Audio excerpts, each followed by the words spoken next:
Hello friends, स्वागत है आपका फ्री यूनिक क्लासेस में। सो फ्रेंड्स, आज की इस वीडियो में हम पढ़ेंगे त्रिभुज के बारे में कि जो त्रिभुज है वह क्या होता है, इसके कितने प्रकार होते हैं और जो त्रिभुज होता है उसके अंतर्गत क्या क्या आता है। मतलब त्रिभुज के अंदर शीर्ष को पढ़ेंगे, त्रिभुज के अंदर हम भुजाओं को पढ़ेंगे, त्रिभुज के अंतर्गत हम उसके आंतरिक कोणों के बारे में पता करेंगे कि जो आंतरिक कोण होता है वो कितने एंगल का होता है या कितने डिग्री का होता है। इस सब के बारे में आज की इस वीडियो में हम बात करेंगे।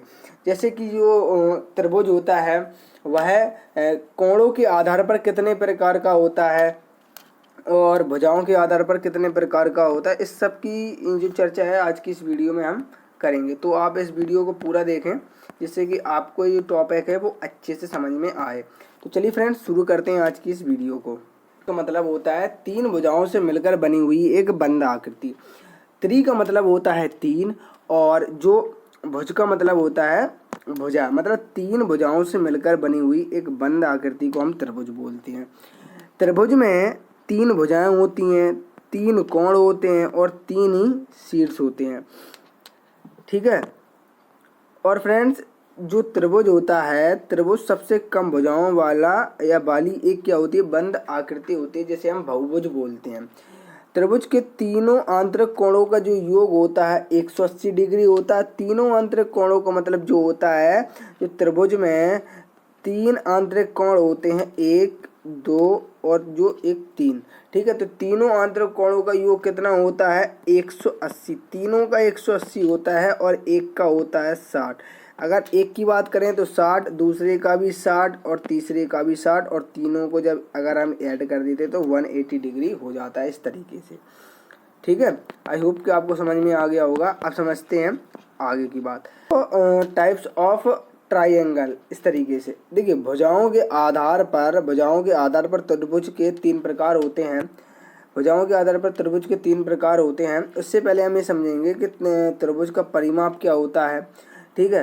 देखिए, त्रिभुज का परिमाप क्या होता है। त्रिभुज का परिमाप होता है उसकी जो तीनों भुजाओं का योग कर दो तो उसका जो परिमाप हमको ज्ञात हो जाएगा।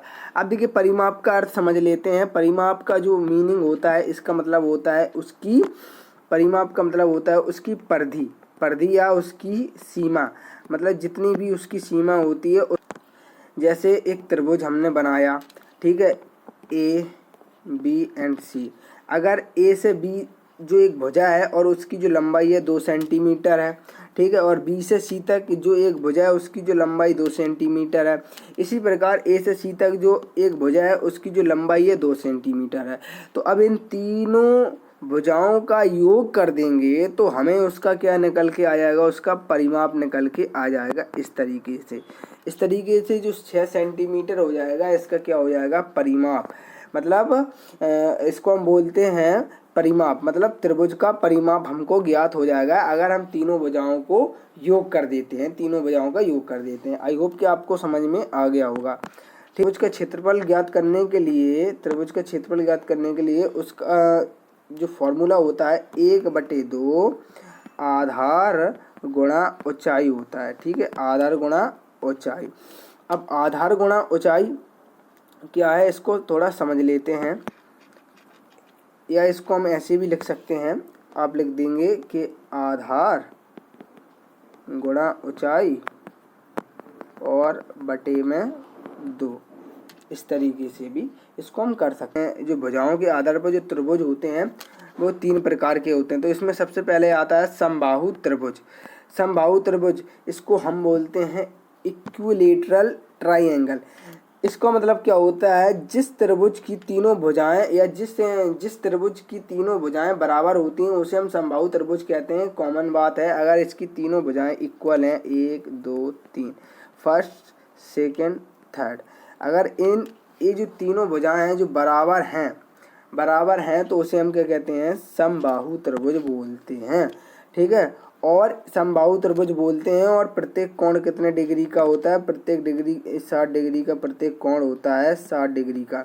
और तीनों डिग्री को जब हम 60 डिग्री का 60 डिग्री का क्या होता है, एंगल होता है। तीनों भुजाओं का प्रत्येक कोण 60 डिग्री का होता है और जब तीनों को जोड़ देते हैं तो टोटल होता है 180 डिग्री का। बात कर लेते हैं आगे, इसका फॉर्मूला क्या होता है। देखिए इसका फॉर्मूला है एरिया ऑफ इक्विलेटरल। देखिए √3/4 इंटू साइड, ये इसका फॉर्मूला होता है। इसका परिमाप कैसे ज्ञात करेंगे अपन, परिमाप का जो फॉर्मूला होता है वो होता है 3 इंटू साइड, ये इसका क्या होता है, परिमाप होता है। त्रिभुज है वो है समद्विबाहु त्रिभुज। समद्विबाहु इस जैसे कि नाम से ही पता चल रहा है, समद्विबाहु जिसमें समान दो भुजाएं हों। जिस त्रिभुज की दो भुजाएं बराबर हों उसे हम समद्विबाहु त्रिभुज कहते हैं। इसकी बराबर भुजाओं के आमने सामने वाले या सामने वाले दोनों कोण बराबर होते हैं। यहाँ पर जो आमने सामने वाले जो कोण होते हैं वो आपस में कैसे होते हैं, बराबर होते हैं, ठीक है। और इसकी जो दो भुजाएं आपस में बराबर होती हैं, ठीक है। इसका परिमाप क्या होता है, इसका परिमाप होता है 2a plus B, 2a plus B इसका क्या होता है, परिमाप होता है। और इसका जो फॉर्मूला होता है या इसका जो क्षेत्रफल होता है वो होता है 1/2 आधार गुणा ऊंचाई। इस तरीके से आधार गुणा ऊंचाई, जैसा कि देखिए विषमबाहु त्रिभुज जैसे कि नाम से ही पता चलता है, स्केलन ट्राइंगल, ठीक है। तो जिस त्रिभुज की तीनों भुजाएं अलग अलग होती हैं उसे हम विषमबाहु त्रिभुज बोलते हैं, ठीक है।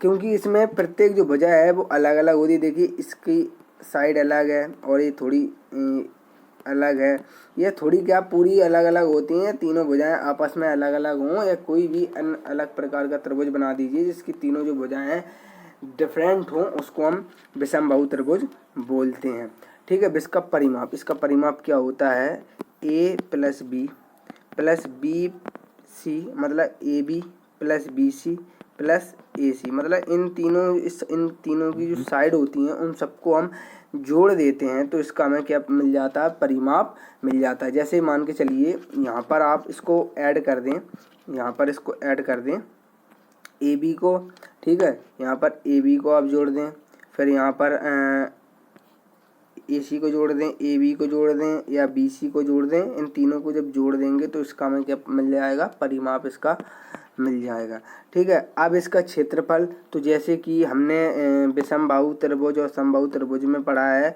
सेम इक्वल इसका क्या होता है, क्षेत्रफल होता है। इसी तरीके से आप इसको भी कर सकते हैं, ठीक है। यदि किसी त्रिभुज की तीनों भुजाएं दी गई हैं और उपरोक्त किसी सूत्र की मदद से क्षेत्रफल निकालना संभव नहीं लग रहा है तो हीरोन के सूत्र से किसी भी प्रकार के त्रिभुज का क्षेत्रफल ज्ञात किया जा सकता है, जो कि यहाँ पर दिया गया है। ये होता है एरिया ऑफ त्रिभुज √S into S - B into S - C। इस तरीके से इसको हम हीरोइन का सूत्र बोलते हैं या हीरो का सूत्र भी बोलते हैं। आई होप कि आपको वीडियो ये अच्छी लगी हो। अगर वीडियो थोड़ी भी इंफॉर्मेशनल लगी हो तो प्लीज़ वीडियो को लाइक करें। Thank you for watching.